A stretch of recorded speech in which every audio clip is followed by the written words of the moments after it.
Guys, how are you doing today?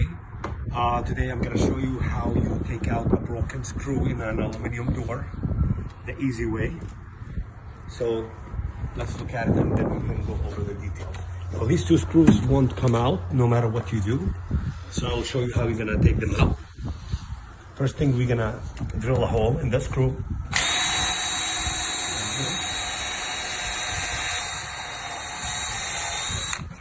Okay. Now we're going to replace this bit with a left-sided bit, which is this one. You can find it on Home Depot or on the link below. And